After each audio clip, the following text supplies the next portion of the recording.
तुम्ही पाहत आहात MCN न्यूज मराठी।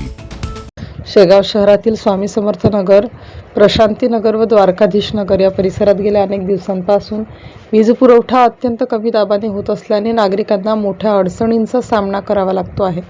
या संदर्भात 27 एप्रिल 2026 रोजी MSCB कार्यालय शेगाव येथील संबंधित विभागाकडे लेखी निवेदन देण्यात आले होते। मात्र अद्याप कोणतीही ठोस कार्यवाही करण्यात आलेली नसल्याने नागरिकांमध्ये नाराजी व्यक्त होत आहे। कमी दाबाच्या वीज पुरवठ्यामुळे घरगुती उपकरणे व्यवस्थित चालत नसून अनेक नागरिकांची उपकरणे खराब झाल्याच्या तक्रारी समोर येत आहेत। त्यामुळे नागरिकांचे आर्थिक नुकसानही होत आहे। यासोबतच पूर्वी दिलेल्या निवेदनाची अद्याप दखल का घेण्यात आली नाही याबाबत संबंधित विभागाकडून खुलासा देण्याची मागणी करण्यात आली आहे। दरम्यान या प्रश्नाकडे सातत्याने दुर्लक्ष होत असल्यामुळे परिसरातील नागरिकांनी महाराष्ट्र नवनिर्माण सेना शेगाव यांच्याकडे धाव घेतली।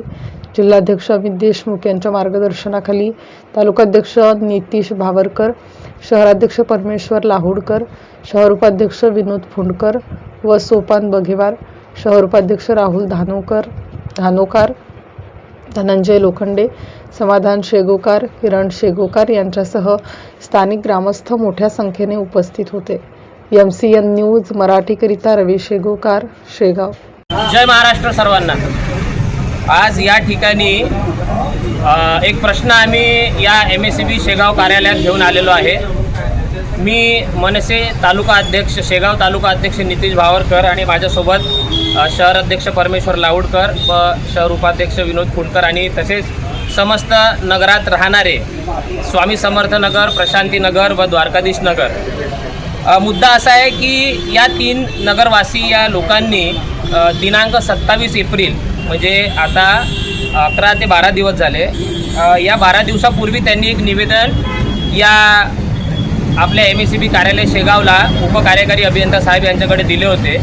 निवेदन असे होते की यांच्याकडे वीज पुरवठा जो आहे तो कमी दाबाचा म्हणजे कमी व्होल्टेजचा येतो आहे आणि त्याच्यामुळं काय होतं आहे की तिथे जे राहणारे रहिवासी आहे त्यांना रात्रीला असे प्रश्न होऊन राहिले की कोणाचा समजा अर्ध्या रात्री टाकीतलं पाणी संपलं तर ते पाण्याची मोटर स्टार्ट होत नाही, त्यांना बिना पाण्यानं राहावं लागते। कोणाचे अप्लायन्सेस खराब होत आहे, कोणाची TV खराब होत आहे, कोणाच्या मोटर्स खराब होत आहेत। त्यासाठी यांनी 27 एप्रिलला या ठिकाणी एक निवेदन दिलं होतं समस्त नगरवासियांनी। पण 11-12 दिवस लुटूनसुद्धा MSCB कार्यालय शेगाव यांनी कुठलीच कार्यवाही त्याच्यावर केलेली नाही। त्यामुळं यांनी आज महाराष्ट्र नवनिर्माण सेना यांच्याकडे मदतीचा हात मागितला व त्या दृष्टिकोनातून आम्ही सगळे नगरवासियांना घेऊन पदाधिकारी या ठिकाणी उपस्थित झालो। साहेबांना विचारणा केली असता की हे निवेदन तुमच्याकडे आलं होतं तर ते म्हणतात किंवा तुमच्याकडे माणूस पाठवला होता, तर मी त्यांना विचारलं की माणूस तर आलाच नाही, तर ते म्हणतात आला नाही का, म्हणजे असे दुतोंडी उत्तरं आम्हाला या ठिकाणी मिळत आहेत आणि त्याच्यावरती सोल्युशन अजूनपर्यंत मिळालेलं नाही। तर आम्ही या ठिकाणी MSCB कार्यालय शेगाव व इथले जे ऑफिसर्स आहेत, जे साहेब आहेत, त्यांना आमचं हे निवेदन आज या ठिकाणी दिलं आहे की नगरवासियांचा जो प्रश्न आहे तो लवकरात लवकर सॉल्व्ह करून द्या।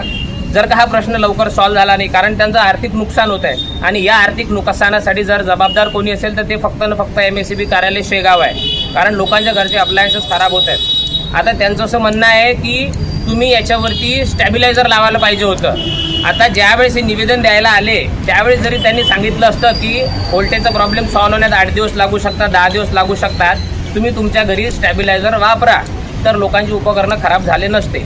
तर सगळे उडवाउडवीची आणि हवेत उत्तरं मिळत आहे। तर आम्ही आज हे निवेदन या ठिकाणी दिलेलं आहे की लवकरात लवकर याच्यावर सोल्युशन मिळावं, अन्यथा लोकशाही मार्गानं मनसे तीव्र आंदोलन छेडण्यात येईल।